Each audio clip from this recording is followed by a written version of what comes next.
Welcome back to another episode of Life After Landing. This is season 5, and today the topic of discussion is going to be how do we find our dream career in Canada? My name is Kelly Williams.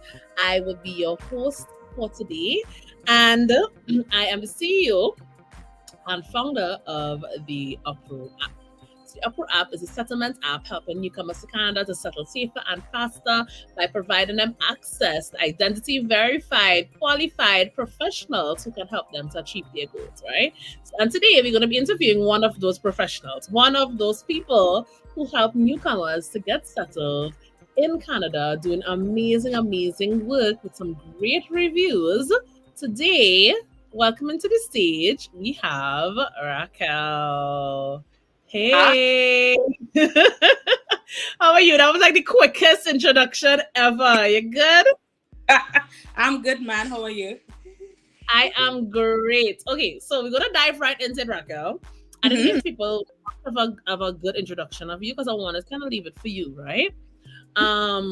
Please introduce yourself. Introduce yourself to our persons. What do you do? Oh, okay. Sure, no problem. So my name is Racquel. I am originally from Trinity, so big up to all the Trinity in the crowd. I am originally from Trinidad and Tobago. I've been living in Canada for over 6 years now.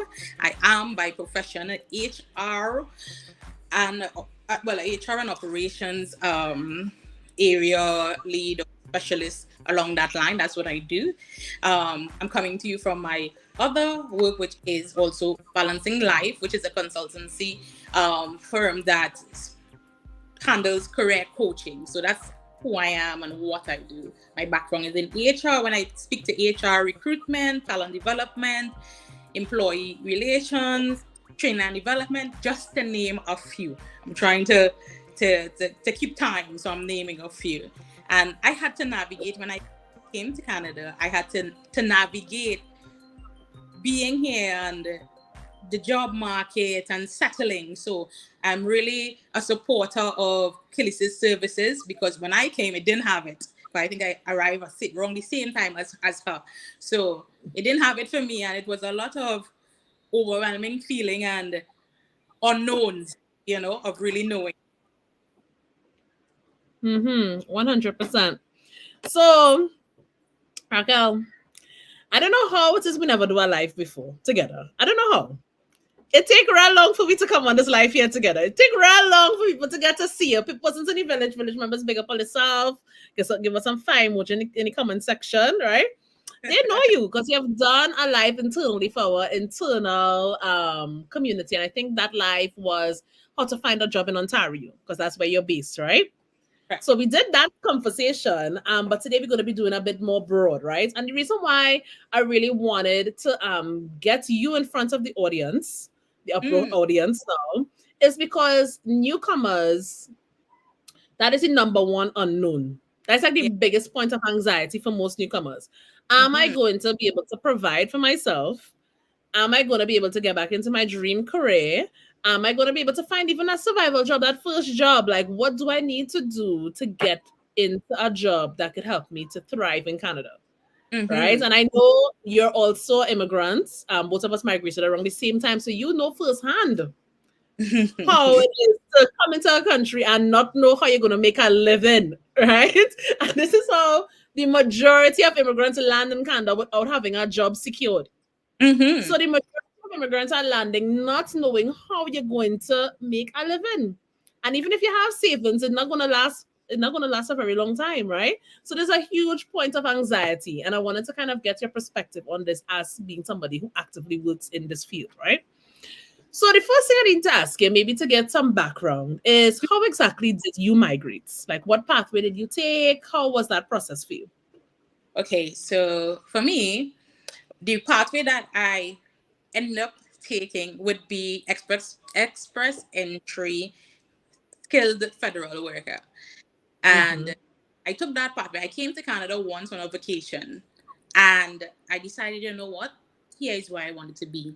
I knew no one, no help, nothing.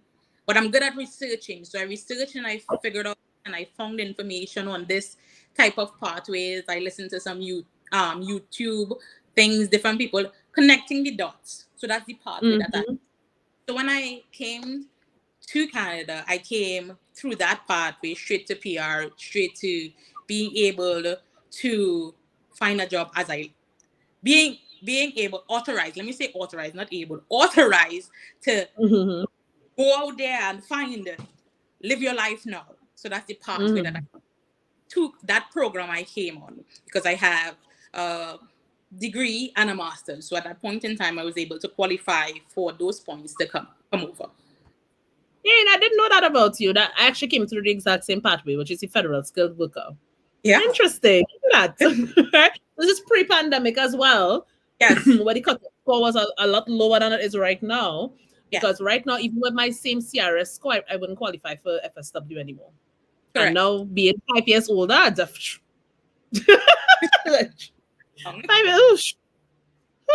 All right. So it's interesting. Very, very interesting. So landing in Canada, why did you choose Ontario? I choose Ontario really and truly because that's the place I visited. So there was, Oh, I wouldn't say much familiarity, but I've been there a couple of times. So at least I know one or two things about there. And I said I was landing here, choose here, and then originally, I know you would like this, I was planning to move to Alberta because I came out of the oil and gas industry when I was thinking to come that way, but I'm here still. mm. You That's where see, look at that. That stand. It doesn't to be in Alberta. Okay. Point so that, taken. We go make that happen, no? We will make that happen. So you uh, originally decided to land in Ontario because that's where you visited. So you had some sort yeah, of familiarity. yeah, basically. And how was it for you finding? How did you end up into HR? Like, did you work in HR back in Trinidad? So it was like a natural progression. Like, how Yes. you ended up in HR? So in Trinidad, I worked in HR too. So I worked first in administration, then in HR, right? Within Trinidad, human resource within Trinidad. So and then my studies part of it was in human resources. So I had the qualifications as well as some experience in HR. So when I Mm, on this side now, when I was looking for a job, and you're hearing all the different things, okay, like this, which that no, they could no longer say Canadian experience and all these different things that they no longer could use. Those terms were used also. I had to, I had to sit and think how I could use my skills or what transferable skills do I have from what I learned there to here? Because HR in Canada is not completely different. It just there are different certain rules that guide on this side depending on what province you're in and all these different things. So it's getting familiar with that, getting familiar with the culture. So in me coming, I already kind of knew the basics in HR, and mm-hmm.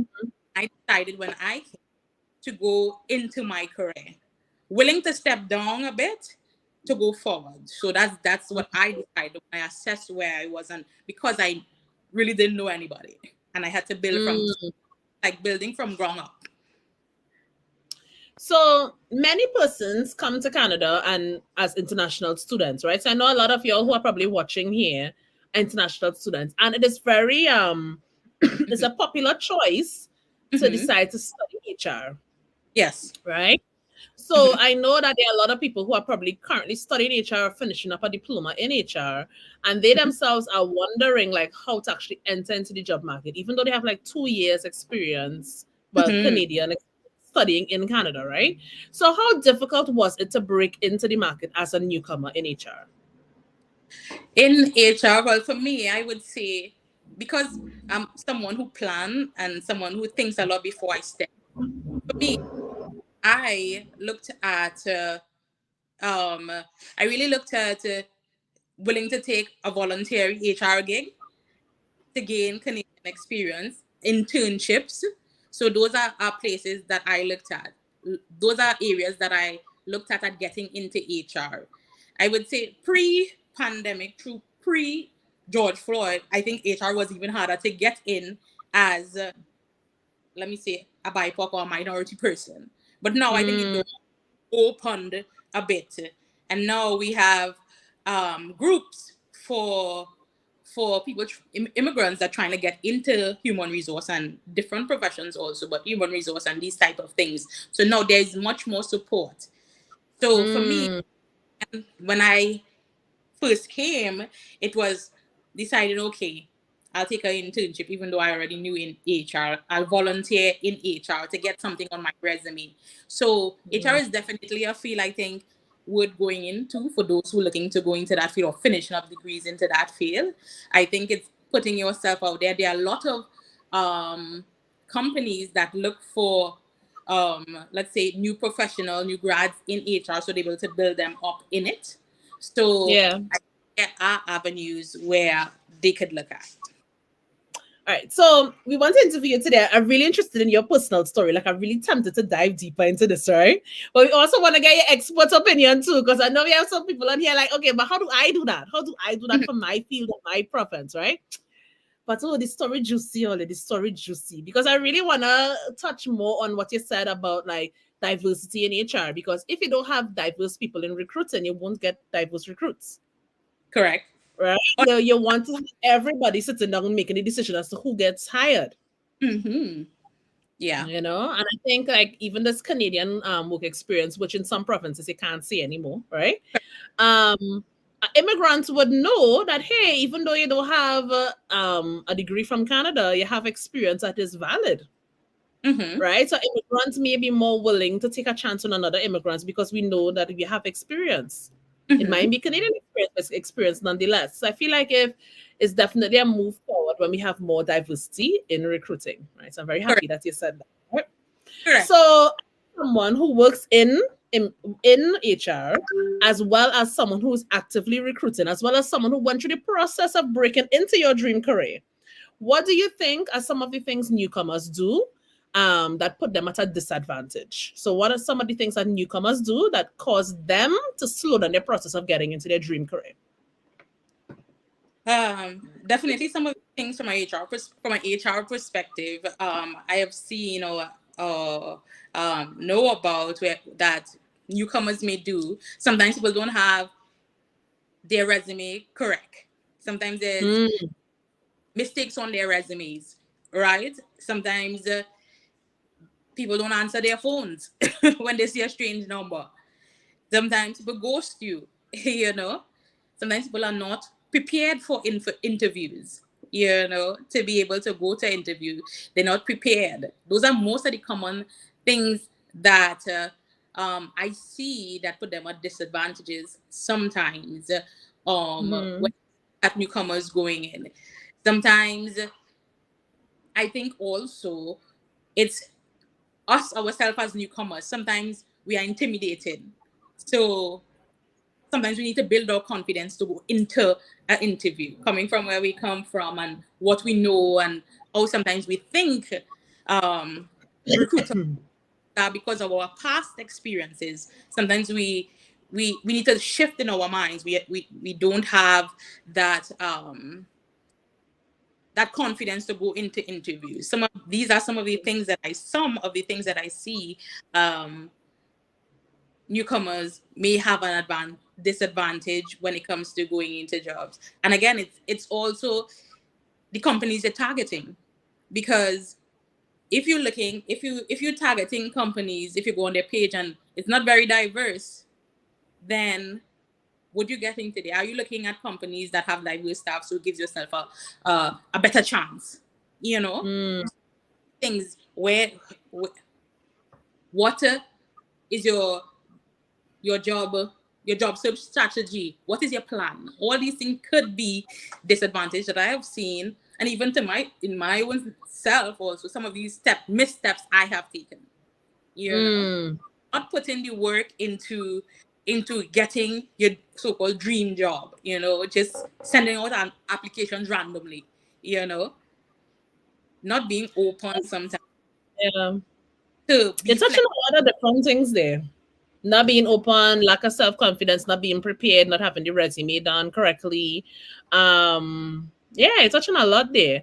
I would say from my perspective, I think that, well, the resume and stuff is a given. If you don't have your resume done correctly in the Canadian format, Mm-hmm. you're doing all the work in vain. Right, so let's start there. You need to make sure your resume, because you not there, your resume is a representation of you, right? So Mm-hmm. the HR recruiter don't know who you are, and you shouldn't have a picture on there, so they don't know how you look, right? Mm-hmm. If your name is not super ethnic, they probably don't even know where you're from, unless they look Correct. at your work experience, right? But they're not even going to reach down that five to look at it on your resumes in the incorrect format. Mm-hmm. It's like a big red flag. Yeah, a recruiter, in my mind, how I look at it, because I've never worked in recruiting. But if I open up a resume, I know how it's supposed to look and layout, and it's Mm-hmm. not looking like that. It's automatically like confusion for me, right? So it's like a big turn off. What is your take on that? The importance of having a resume done in the Canadian format. Well, I would say I would say that there are more than one format to have your resume in, right? Even in Canadian formatting, they're different. It all depends on the type of industry you're working in or the type of job. You have chronological and then you have functional. So it all depends on the type of role. Most importantly for me as a recruiter is the information on the resume. If it Hmm. if it if it flows, if it makes sense, if the formatting is correct, these type of things. So I think I'm one that kind of understand also and give grace. So even if it's in the wrong formatting, I would still look over the information, right?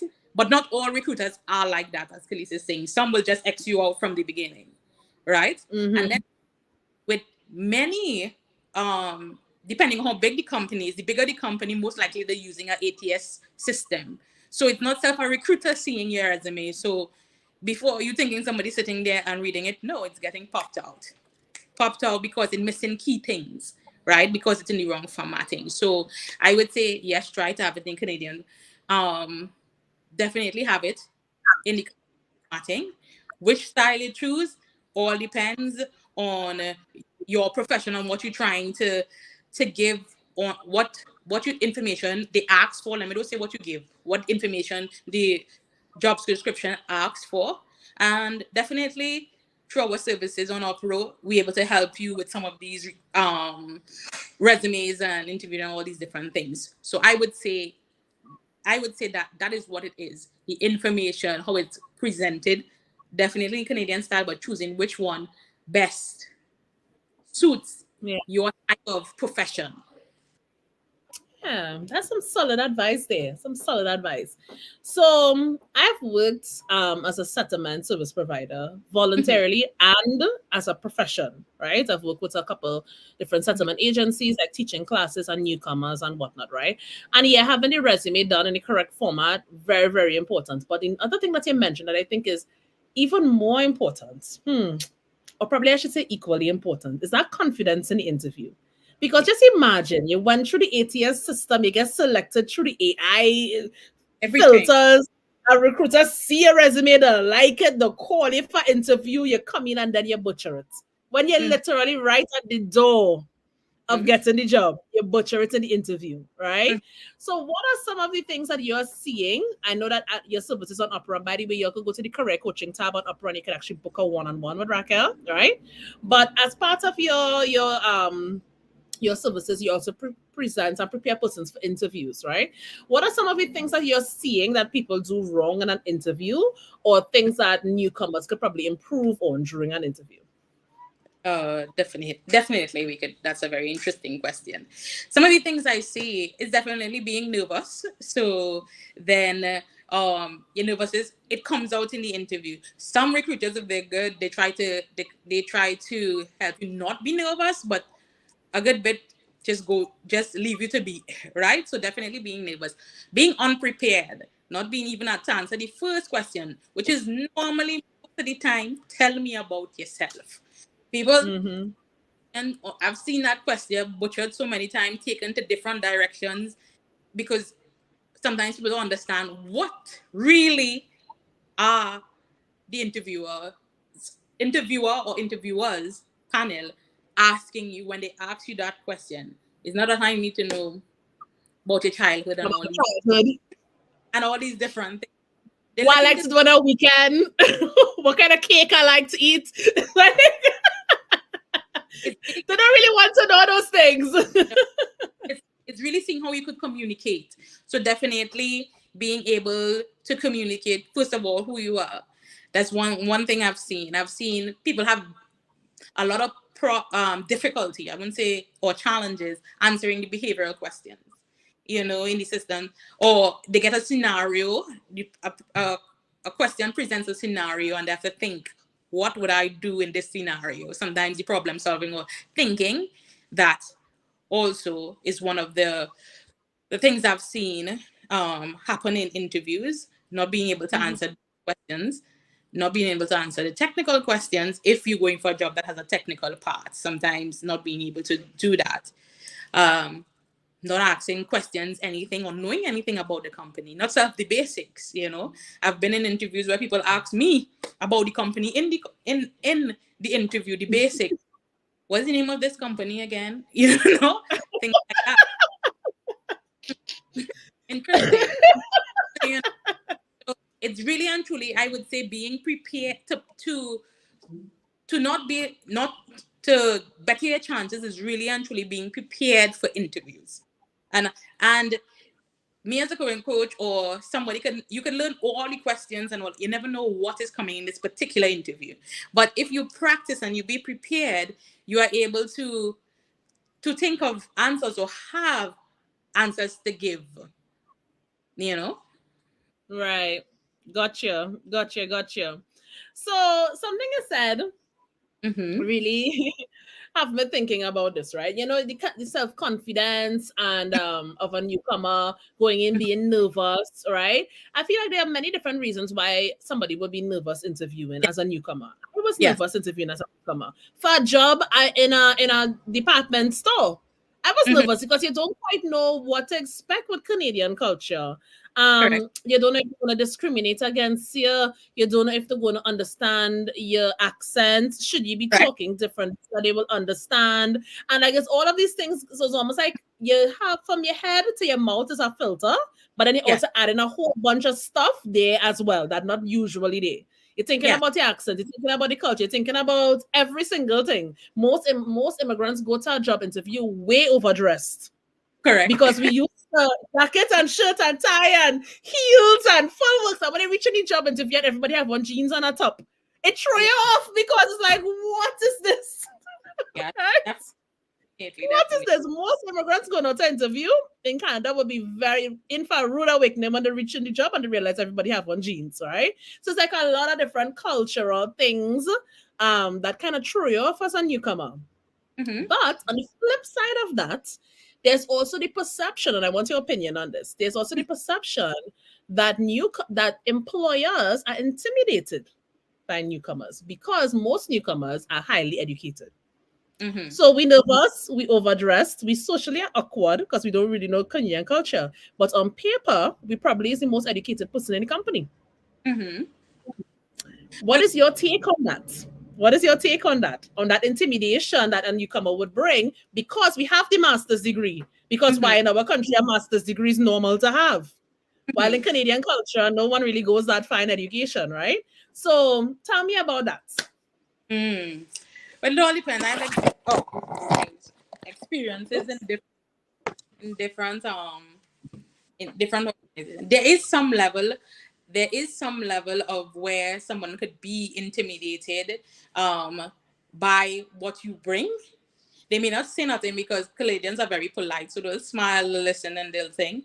But there are instances definitely where some employers, according to the role you're going for, would be intimidated by all that you bring, and they would may more put it off as, oh, well, this person is so qualified, they overqualified for this, Overqualified. call it that. They wouldn't tell you that because they can't tell you that, right? But they would be like, oh, this person wouldn't stay or make an excuse and these type of things. My thing to people, to to us, is keep your confidence. If that's how they think, that's not a place you want to work. You understand? It's not a place definitely you want to work if that's how they're gonna think and that's the person you have to work with. Right? I think it does happen. I think for me also, I think it's more, they're more intimidated of dealing with an immigrant, in that some of the things you just mentioned, in that the language. I think that they dismiss, once it is, you don't song as them, a lot of them may dismiss you already I can't understand what this person is saying, or they don't take the time. So they see immigrants sometime in a role as oh, I have to put in work, to talk to them and all things. And more companies are doing DEI, diversity, inclusion, and equity training for their managers and their senior staff and things to help with this issue, right?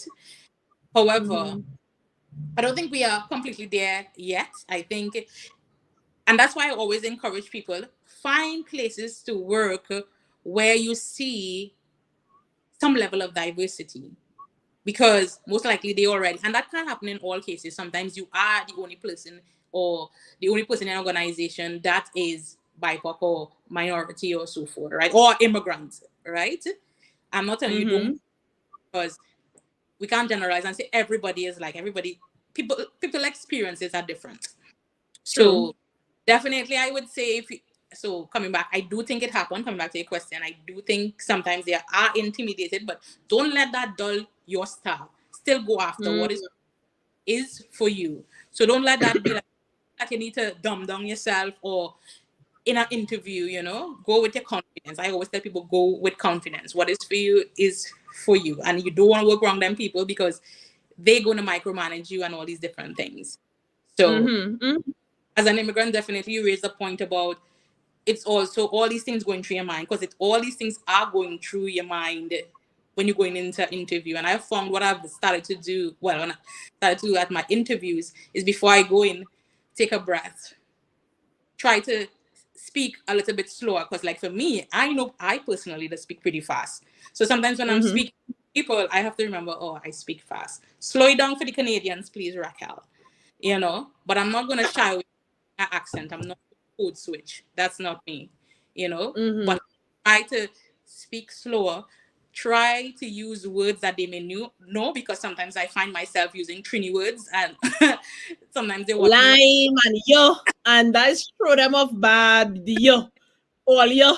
so I try to form my sentences a little better. I try to slow down when I am speaking. So these are things that you do, but I don't baby people. You understand? I don't baby them. Be like, oh, it's me always. They have to come up too. This world we're living in is diverse. I have to take the time to listen to somebody who come from a different culture. So you have to take the time to listen to me. That's how I see it. 100%, 100%. I'm gonna give us some fire emojis. I love the response to that, because we have to acknowledge that there is a disparity there, right? But then how do we deal with that, right? And I really want to circle back to that question there. But before we do that, someone on Instagram asks, do you do interview prep with newcomers? Do you do interview prep with your clients from UpRow? Yes, So when we I do. book a call with you, my concern is I'm getting the job interviews, but then I'm never getting the job. Then clearly you're butchering the interview, right? Are you going to then like bring out the questions that you usually ask in an interview and like prep them on that? Yeah, well, I wouldn't bring out all that I use in the interviews. I'll tailor it. The services we offer is tailored to the person, because the industry, when for the career coaching, the industry that we deal with is wide, right? So once I know if you want interview prep, that's the services you're looking at and so forth, definitely we'll tailor something to you. So I'll look for relevant questions to your industry, right? Right. So that we're able to work through some of the things that you do in an interview, posture, all these different things, all these different things we go through and in interview. So yes, we do offer that service through UpRow. Just message me through UpRow and just let me know what you're looking at, so we'll know what the services will look like, so how we could tailor and take you through some of those interview prep and questions and all those good steps. Awesome. Great. So here's the question. And this is like an ongoing debate in the village, right? Village members all big up on themselves, right? So there's a controversial topic, right? I don't really have a right or wrong answer, but I want your perspective on this. Yeah. As a newcomer, when I was a newcomer, and now as somebody who has worked in settlement for the past 5 years, and even as you said, employers may be intimidated to hire a newcomer because they feel like if they have to put in work to get your acquainted with Canadian culture. Mm-hmm. Right? Yeah. Apart from the language barrier, apart from the accent, that Yeah. also have to kind of train you in Canadian culture. Yeah. So it will be very hard for an employer to hire a newcomer who has never worked in Canada and put them in upper level management or as a director of a company. That might be difficult for them to digest, right? Not impossible, but maybe a bit difficult. So, because of that, I have found that most newcomers tend to take a step back in their career to like an entry level Mm-hmm. position. So, let's assume you are a manager back in your home country, you want to stay in that same field, you may go for entry level position because the chances of them taking a newcomer who doesn't know anything about Canadian culture, first job, fresh off the market, right?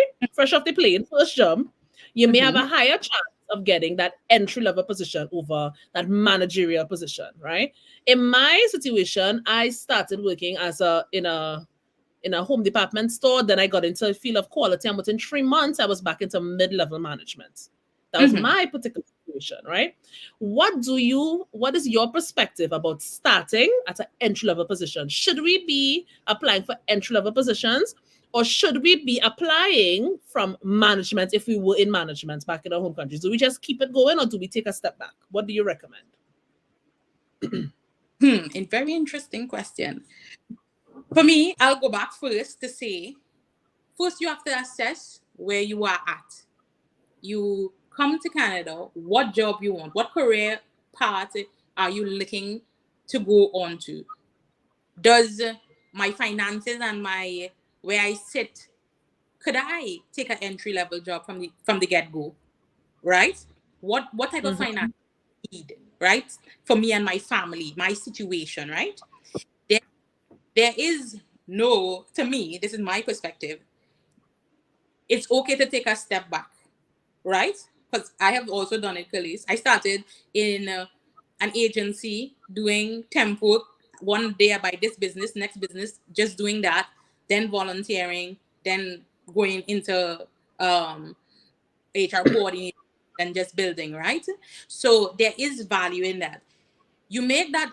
I don't want people coming here into Canada, or even if you're here already leaving school, just deciding from no, you see me, I just taking whatever comes. First, I would tell you, do an assessment of where you live, what are the jobs available around you, right? Those are things you need to factor in on, am I going to reach for the top? Or I think, what most of the jobs I'm seeing around me is entry level to get to the top, right?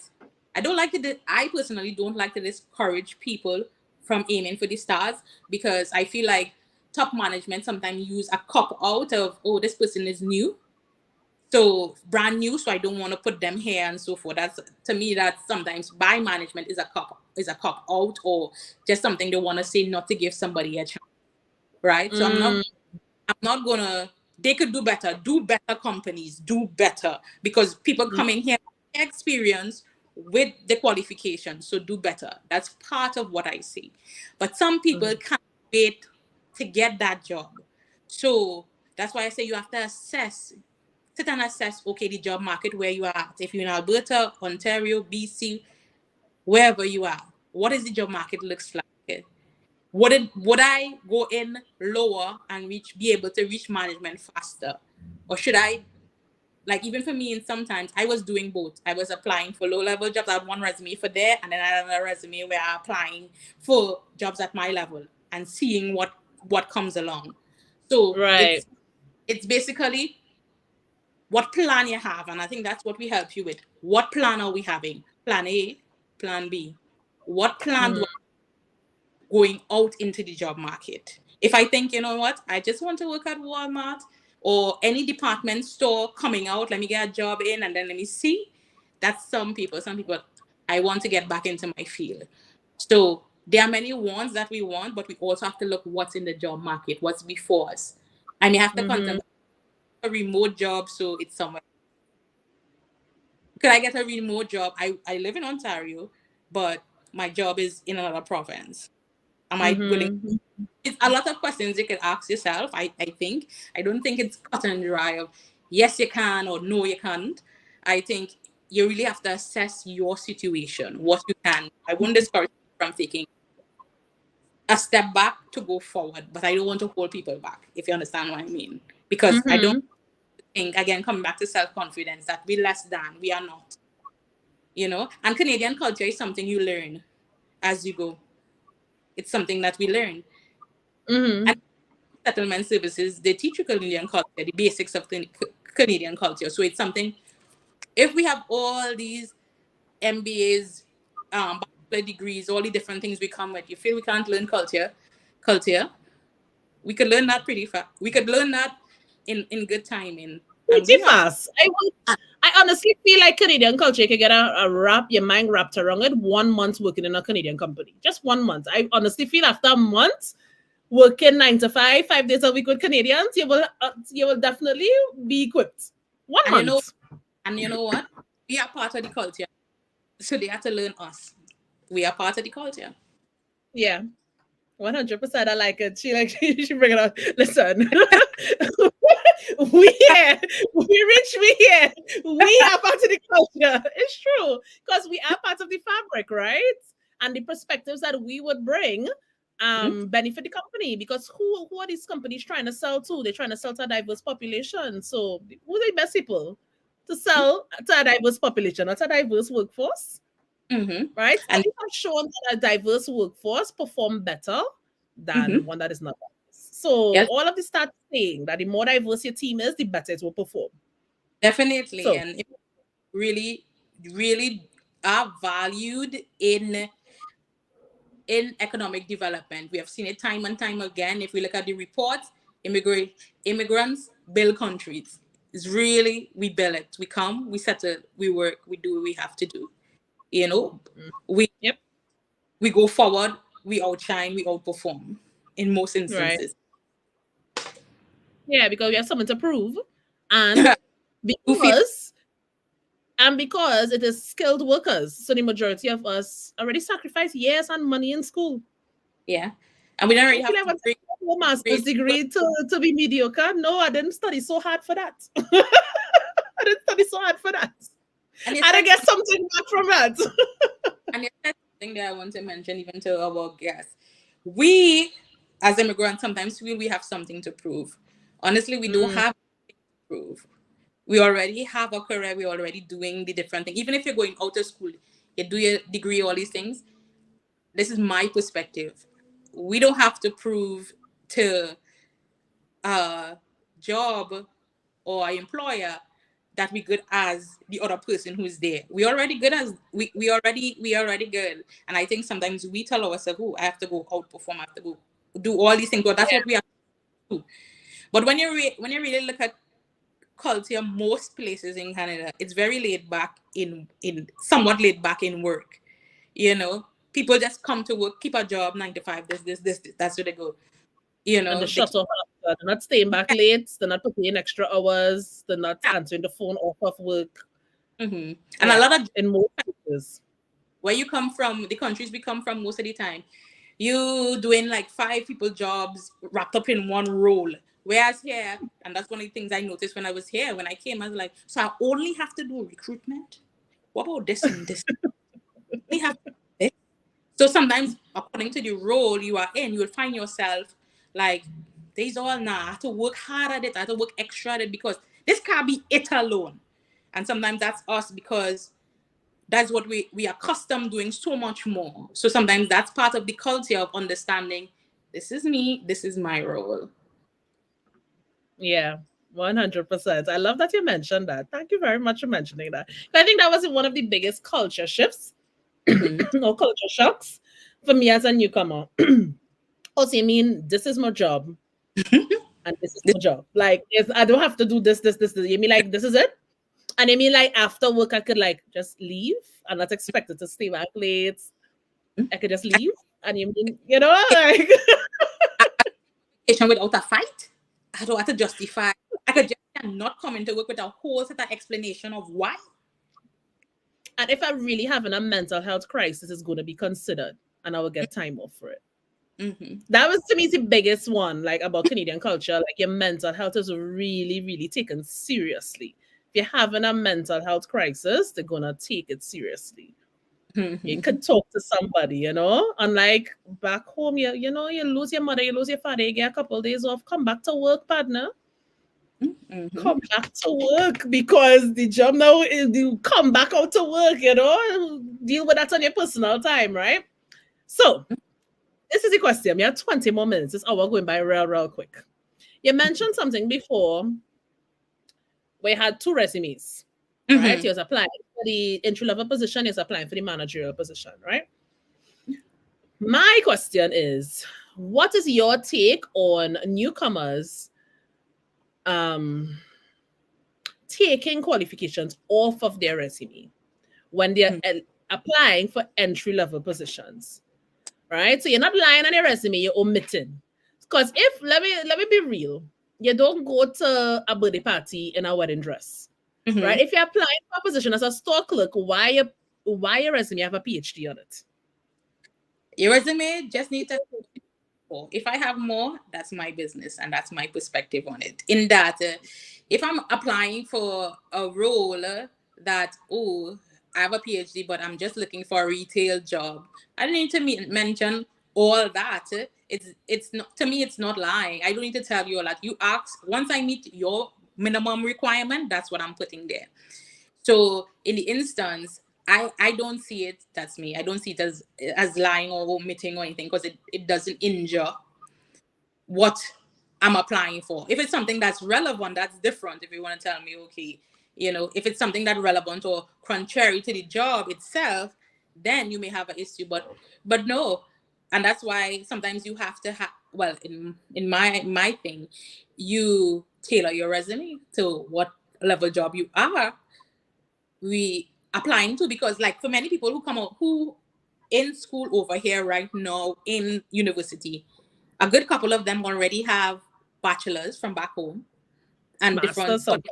masters from back home where they were and stuff, and they're doing the course here because they're on their part of where they want to be.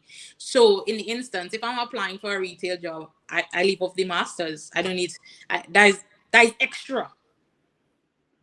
That's extra. And even in looking at a job description and see what they ask for, really and truly, they just want to know if you had these things. Adding the rest of things is if you think it's relevant to the job. In, Mm. in, yeah, in example being, and this is my take on it. We asked for a degree, or let me say even a diploma.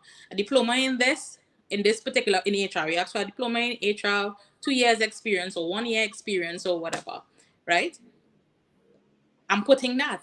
I'm putting my degree, right? Because that's what I don't have a diploma, so I'm putting my degree. So I have a degree. I have 2 years, I have the experience and so forth. The 99 million other certificates I have, I'll choose which one to put. So if I have, Mm-hmm. example being, I have a certificate in hiring bias practices, I'll mention that because I'm applying for a HR job. But if I was Mm-hmm. applying an admin job, I'm not adding that, right? Yeah. Unless it's relevant. So I'm adding what's relevant to the job. Especially if you Mm. for the ATS, just be looking for the relevant. You put all these fancy things, masters, this. Don't put that you have retail experience. You think you're getting through on the ATS? No, because that is what it was Mm-hmm. looking. You understand? So, And about for persons who don't know what is the ATS and what these systems are, it's basically like software that large companies would use to like filter out resumes, right? So you're okay. submitting your resume, most of the human being not looking at it. It's a Mm-hmm. system that matching up your resume to the job description. So when you feel you're doing all this real good stuff by putting the PhD and the this and the that and all these certificates, this system looking at you like you're actually not matching what we're asking for. You actually you're not matching. And these are so many things we talk through, through these services. We talk through these things to help people, as you say, how do I land my dream job or the job that I want? These things help you. So you, instead of, because now sometimes I see online people are saying, I sent out 100 applications and I'm fed up. Were they quality applications and you're wasting your time? Because if you're just hitting a wall 100 times, better you have a targeted approach to your job search. I'm just saying that's an example of sometimes I see people like, oh, there's no jobs out there. There are jobs out there. I'm not promising you a guy today, tomorrow. What there are jobs out there, and the better you try to line up to what the job requires, is a better chance of you getting it. And I have so many other things you could do, but go ahead, please. This is your show. Y'all need to follow the one on the one-on-one conversation with Racquel, where she go over your resume and she help you with the interview prep and she help you to formulate the strategy, which is really what I think is the gems of the one-on-one consultation. But how is the strategy, right? Mm-hmm. Then definitely go to UpRow, click on the correct coaching tab and go book a call with Racquel, right? So Racquel, we easing down now, I know 15 minutes to go. Time sure does fly when you're having fun, right? I want to find out from you because the goal here is to get persons into their dream career, Mm-hmm. right? Not just survival job, not just paying the bills, not just a job that they hate, right? We Mm-hmm. want to get persons into their dream career, right? What I am seeing though is that for the majority of newcomers that I handle during in UpRow that I talk to newcomers every day, all day, basically, right? A lot of persons are mapping out their dream career, what a dream career is, based on their job that they had back in their home country. So I Mm-hmm. have 10 years experience working as a dentist.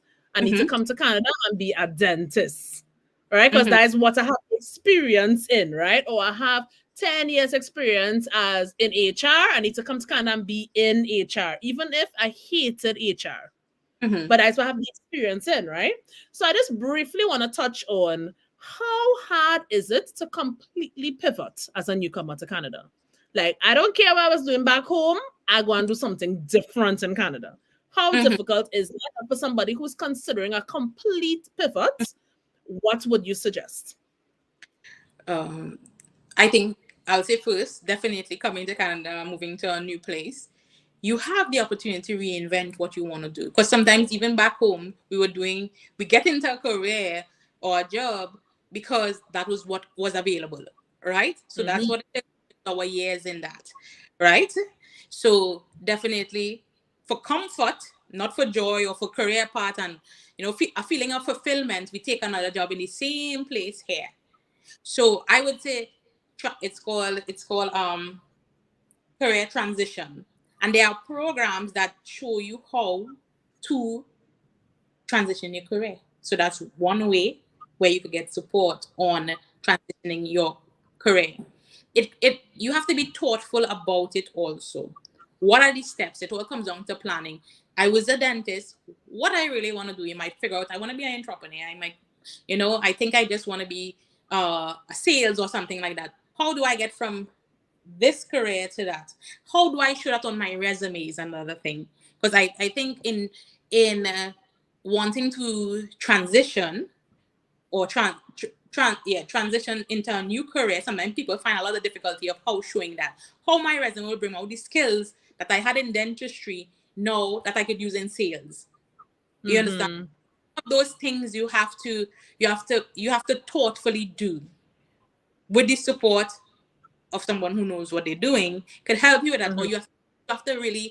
you really have to think about it. I won't say sit here and say it's completely easy. It's not completely easy to transition, but it's not impossible. You can definitely, because persons transition into whole new careers. It's how far. What you have to look at is it an easy transition? Or is it a one that may take a little bit more time? Do I need to get more qualification in the one that I want to go into? Do I need to do any type of bridging program, studies, all these things? So it's coming down to planning. Like I know of one person, sales hope or their most of their life company did layoffs, they got laid off. Now they're in Mm-hmm. recruit.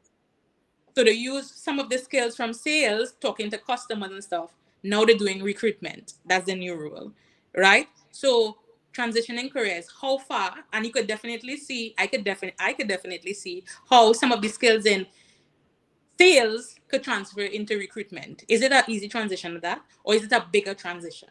So it's real. It's not. It can be done, but it takes work, and you have to be willing to do the work. Mm-hmm. 10 minutes. 10 minutes. I just want to touch on this a little bit more again, right? Transferable skills. Mm-hmm. Many persons, many newcomers, another issue that I see all the time is they are not putting the actual skill sets from their side hustles and stuff back home, Mm-hmm. right? So you had a parlor in the front of your house and you selling and you doing inventory and you doing logistics and you restocking shelves and you doing your accounting, you keeping the books. And you're going to apply for a job in sales and you're saying, well, I don't have no experience in sales. You literally run a whole sales business for the past 20 years for your family. But Correct. you're not putting up because it was just a parlor, So. right? I see that all the time where people are not actually putting all of these skill sets because it's not from a official company, Mm-hmm. right? But they're neglecting those side hustles and that very valid, probably self-employed experience that they have, or in a family-owned business. Do you see that often? Um, do I see that often? I would say I see it a couple of times where people don't put those things. You know what I find? It's so funny because I would say what I see often is Canadians putting these kind of things, not the same parlor thing, but things volunteering, just doing a group, things that you would think a whole section on the resume that speaks to what they do outside of their professional thing. They put it on their resumes. So I would say I see the opposite where Canadians put it on their resume. These little things that they do. Hey, I was helping out Boy Scouts. It's on my resume. I was leading a group. They put it on there. Leadership skills. Yeah. Yeah, I, you know, I help coordinate this particular event. They put it on. So I would encourage us in a skillful way to put it on your resume. You can. You just have to thoughtfully put it, lay it out on your resume. But no, you can't. Mm-hmm. That's majority of what he was doing, because some people come from, they were working in their own family business and all that type of thing. Put it on your resume, put it self-employed, lay out the points, skillfully sit and think of what you were doing that are transferable. So as I say, I was doing inventory, so you maybe wasn't calling it an inventory, but on this side we call it inventory, stock check, inventory, Mm-hmm. packing, these things. So yes, definitely you have to show your transferable skills. All right. Oh God, Gail, 8 more minutes. 8 more minutes. This interview here, definitely, I think feel like you need a part two, right? Because I briefly want to talk about the dark cloud in the room, the elephant in the room, right? Mm-hmm, What about the people who not in Canada yet who trying to migrate through a job offer? So mm-hmm, they either looking for that Lima, mm-hmm, right? Or they're landing on a visitor's visa and they're looking around looking for jobs. Do you mm-hmm. see this often? What are your recommendations to people who are looking for a job to sponsor them for immigration? Now, before you answer the question, I just want to really say that if this is you and you're considering hopping on a plane and coming here without the ability to work in Canada, definitely go to UpRow and at least book a consultation with an immigration lawyer to see what is your plan A, plan B, plan C before you buy that ticket and hop on that plane, right? Because it is definitely not like as simple and smooth as you would think it is. And if you don't have the budget to sustain yourself while you're going through that transition, you can run into some financial problems not being able to legally work in Canada, right? So this is not advisable, but then there are some other things that might make it more so advisable. Let's say if you could speak French and you've passed the TEF exam, now you don't need a Lima to work throughout Canada except Quebec, right? Maybe your spouse is here and they're studying, but you are unable to get that work permit. You're going to be here anyhow on a visitor's visa, then might as well look for a job, right? So things like that should definitely be considered. But what is your take on that person who is they have no work permit, no TR, no PR, and they're looking for that job offer without having the ability to work in Canada? Mm-hmm. Definitely. I liked where you start with say book a consultation, because that was going to be the first thing outside of my mouth. I would say definitely, if you're in that situation, it's pretty much difficult for you to get a job in Canada legally. A lot of employers, because of all the things that an employer needs to do to hire a foreigner, if they're hiring a foreigner, the amount of paperwork that they have to do on legal, a lot of them shy away from doing it. They rather you have a work permit, they rather you be here, all these things. Only for very skilled and few jobs you would find that they do that, and that's a whole nother process that they do that, right? I would Mm-hmm. say before you buy that ticket, definitely book a call in UpRow to see if that is. You could come see the land. You could come think about it, do some research and all these different things. But it's not very easy, especially where depending on where you land. I know for Ontario, definitely it's very hard, even when you have a work permit and all these different things. So I wouldn't encourage anybody to do that. Honestly, I've seen, because so many things is tied to having paperwork. So many things, you have to have that sin, need to have that paperwork in order to get a job. I could say you could come, you could see what and discover some of what is out there, but it's very difficult because I see people saying they're coming and they're landing, and they're able to find a job, and sometimes there are the few unicorns out there in the atmosphere, I would say, or in Canada, where you're able to transition into that. It is difficult. I'm not going to sit here and tell people it is difficult. And as Kelly say, I have the same perspective of her. Managing that financially, if you have you managing in that financially because you don't have the support, like say a family, staying by a family without rent and all these different things, it's costly. It's costly to do. Honestly, I'm not going to say that because It might once, add up to the same cost as just coming as an international student yeah. and having the ability to work and support yourself. It might end up being about the same amount of money you spend. Yeah. And the thing is with a lot of jobs, and that's why also you see on a lot of job postings, one of the questions you always are you authorized to work in Canada? Because a lot of these companies not going down the long road of bringing in people into the Canada unless there's a certain group. I find like what happens sometimes with is in tech spaces, they have, and they could prove that it doesn't have that skill here, then they're able to bring in those type of people. But if it's the average Joe, no. Maybe you could try a temporary work permit for those who just come, because some people I know come and work on farms and all these different things, then they're able to navigate through that, get another contract. Those things happen also. Mm-hmm, But mm-hmm. to bring your From whole what family. I have seen, from what I have seen, so the reason why it might seem like if certain jobs have more opportunity is because of different PNPs, right? So, for example, in Alberta, if you're looking for a job in tech, you don't need a Lima because there's Mm-hmm. the Alberta Accelerated Tech Stream, right? In some cases, they're hiring batches of construction workers in different Yes, companies. So, hire like 200, right? So, but you have to be like privy to those types of opportunities, or you have to have the correct skill set that applies to a particular PNP in order to kind of fall through that crack, right? But for the correct. average person, like even me when I was migrating, I wasn't in none of those special categories, none, Mm. right? None. So for the average person who don't have that very particular skill set, definitely you need to consider all of your options before you hop on the plane and come to kind of know what you're getting yourself into, And you have to, especially if you're coming with a family and it's not just you alone. yeah, Because one person could live off of hope and dreams, but but when you're fine. looking at your children, it have no hope and dreams that can fill the belly, right? You need to be And very careful about that. you have to do a lot of research too, and you have to talk to a lot of, if that's what you choose to do, you have to do a lot of self-research, a lot of different things in order to even, I say, make an informed decision. I would say that make an informed decision. It's not really. Yeah. I just wanted to touch on one thing as well. I personally believe there's demand for workers in Canada, right? I mean, we actually have a labor market shortage, right? So Yeah. there's demand. So what we're saying for persons who are listening on, like, oh, they don't want international workers, is not that, is that they shy away from it for many different reasons. It's expensive for them. The Mm-hmm. paperwork is overwhelming. A lot, the majority of persons in Employ. Canada don't even know what the word express entry mean. Yes, They that do is. not understand immigration. Mm-hmm. Ignorance is bliss. They don't understand and have no willingness to learn because it doesn't apply to them. So A lot of. when your resume land on a table and a recruiter who is a Canadian looking at that and they see you don't have the ability to work, they don't even know where to start to hire you. To Mm-hmm. hire you, that will involve them going to hire immigration lawyer to hire you.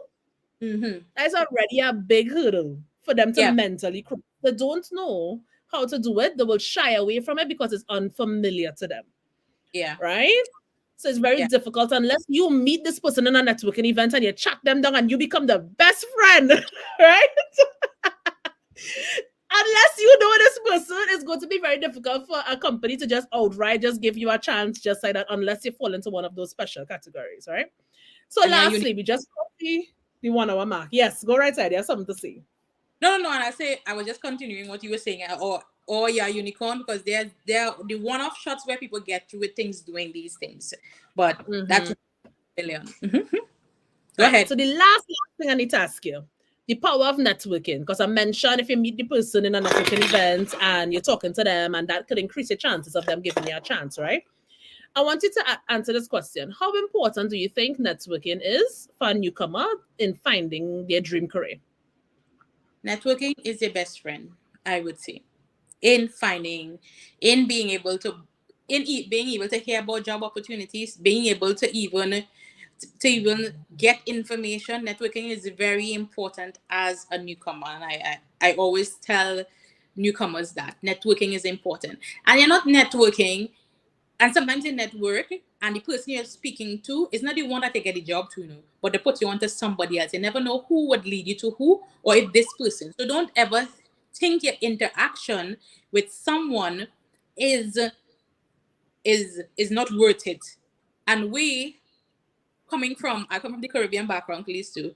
We're not accustomed to that. We're not accustomed to networking, coming from Trinidad, telling people, hey, I'm this. Or people outrightly trying to help us. We always want to know what they want if you help me. You don't And trust people, yeah. like, but over here, it's big on networking. Networking is what they do. You sit down, you have an information chat with somebody. Hey, could I have a coffee chat? Not expecting nothing, not going to somebody say, you know what, I need a job. That is not your target thing. You have to know how to network too. It's not just like networking. The ultimate thing is getting a job on your career path, but it's not always or rightly everybody in me. That's what you're asking. Sometimes it's finding information about a career, and people send you jobs, people put you onto others, people may hire you. Networking is very important as a newcomer. I just want to just throw it out there because we're already over time, right? You see that front desk administrative clerk? Mm-hmm. That person, man or woman, is usually the doorway. So if you're looking for anybody, if you feel like, oh, I need to go and talk to the HR manager, the HR manager bombarded everybody trying to talk to the HR manager on LinkedIn, right? Mm-hmm. She don't have no time for you and your little message on LinkedIn. She don't care. He don't care, right? But you see that front office administrative clerk? Listen, if you become friends with that person, let's try that out. Oh, Let's all try right. that. That's tip. And my tip, I'm going to be closing out. If it's not HR, somebody who doing what you're doing. So a colleague, a supervisor in the field that you're doing, reach out to them instead.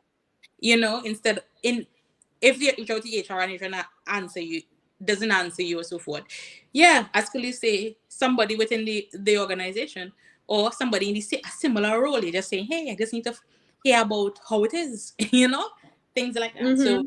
that's a little gem there. Network. Simple coffee chats. You'll be surprised that they say yes, and it could be virtual. You don't have to physically meet them. You can just No, ask them to hop on a Zoom call, and they would say 50, yes. yeah, they are They very would they say yes. and I would tell you, even in your networking, one point, Khalees, even in your networking, you will get, like, if you do it a lot, you get so much information. Takeaways for you and leave the rest, because everybody will be giving you from their experiences. So it's not that you have to take everything everybody tells you when you network. Take what applies to you, what you could use, where you want to go. Because sometimes you'll network with somebody and they might, after you talk to them, boy, maybe I shouldn't do this again. Because They they're get giving you, discouraged. yeah. So take away and say Mm-hmm. thank you, and you push on next person. Resilience, push on next person. Let's see what somebody else have to say. That's some gems. Okay, so this is the end of our interview. I want to say thank you very much, Racquel. Mm-hmm. And we did not even get to talk about some of the work that you're doing back home in Trinidad, right? I feel like if we just need to just mention it. So I want to give you just like 1 minute to just talk about like your passion project that you're working on separately, because I really want you all to understand the power of being able to migrate, go out into the world, find opportunities, find your career. Doesn't mean that you're abandoning home. right? Okay. It could be the opportunity you need, like literally, like you're going out there foraging, like you're going out there to find gold so that you can provide and create systems to Yeah. help people, right? And this is exactly what Racquel is doing, which is why I admire her so much. So I want you to please talk about your mentorship program that you have running back in Trinidad and Tobago briefly, and then we're gonna conclude the interview here. Sure. So we have currently running a cohort for 4 months of mentorship. Right now, we are mentoring. It's called Sisterhood, where we found professionals and very much senior professionals, sorry, in different career paths that we have paired with teenagers, young adults from underserved, sorry, minority communities within Trinidad. We've paired them with mentors to help them navigate the beginning of work life. Some of them are like in Form 4, Form 5, some of them going into college. So we have a whole mentoring program going on right now. If you check out our page and the sisterhood, definitely like and share. That is something program that we have put because we want to give back. We want to give back to the community. We want to be able even to share information, as Khalees and I was talking about before. When we were growing up, we didn't have mentors or we didn't have navigating work coming out of school, trying to navigate life. It's it's difficult, especially when you come from an underserved population. You know, you don't have access to things, and one thing we say here, it's not at balancing life. It's not that talent is less than the ones that come from prestige places. We have the talent in the hood. It's access. It's really about access. So we are hoping through this program that we are able to impart and impact young ladies, young women for the betterment for their career path, whatever career path they are going on. So that's just some of the good stuff that we're doing through balancing life. Somebody on Instagram saying, "Oh God, don't make me cry." Don't make me cry. What community did you grow up in, Raquel? Where you from? Laventel, out of Laventel. Boy, boy, boy. I'm not even make that. So next thing you know, YouTube take my video. Boy, boy, boy. So Raquel and I basically are neighbors. Right? We grew up as Yeah. neighbors, basically migrated to Canada around the same time. And now she's created this amazing project to help girls just like we were back in Yeah. the day, right? Mhm. Growing up in Mobile Lab until other probably underserved communities to be able Yeah. to get access to people who can guide them and help them to navigate life. Yep. And their Right? career. So I'm So some of the people we have lawyers, psychiatrists, geologists are some of the professions that we have paired the girls with, and it has been going good. So definitely, I feel like if I need to volunteer for this program, I would I love was to be a mentor to a was young gonna lady in I was gonna ask you for the next cohort. So don't worry, we'll talk about it. look at that. Mentor Kelly's coming through in balancing life. I love it. Thank you so much for the work that you do in UpRow, in balancing life, in general, Well, right? She's an amazing, amazing, amazing coach and mentor. And once again, guys, if you want to have this one-on-one consultation with her, head to UpRow, go into the career coaching tab, and go and book a call with her. all right, let me say thank you also for giving me this space. Also, I know we were trying to set up this for a very long time. So thank you so very much. And I want to wish all the newcomers, new immigrants, people who thinking about moving to Canada, I want to wish you the best. And we are here for you. We build this community to support each other on our journey. As you please the city journey is the price. Yes, good surprise. I love it. I love it. Thank you very much, Raquel. All Let me right. give you back the afternoon. Go and enjoy yourself. Do something nice on this Friday night. And All thank you again. Take right. care. Bye. And there we have it. Another episode of Life After Landing. Yeah, this one was a little teary eyed because the work that Raquel is doing is so impactful in helping newcomers to settle, helping people to get into their dream career, as well as helping young ladies back in our home country to navigate life and their career path as well, right? So if you all enjoyed this particular episode, definitely give me a thumbs up, comment down below. For those of you who are over on Instagram, I see you all will comment and the word up to get the UpRow app. Head over to UpRow, book that call with Raquel. Y'all have some homework to do. Y'all have some homework to do. If you don't have the UpRow app already, what you doing? Wake up. Come on, come on. It's time to shift for yourself. Go download the app, go create your accounts, go get on there, take advantage of all of the free and some paid luxury services as well if you want that one-on-one attention. You all have an amazing week ahead. Remember the journey surprise, and that concludes another episode of Life After London. Take care, guys. Bye.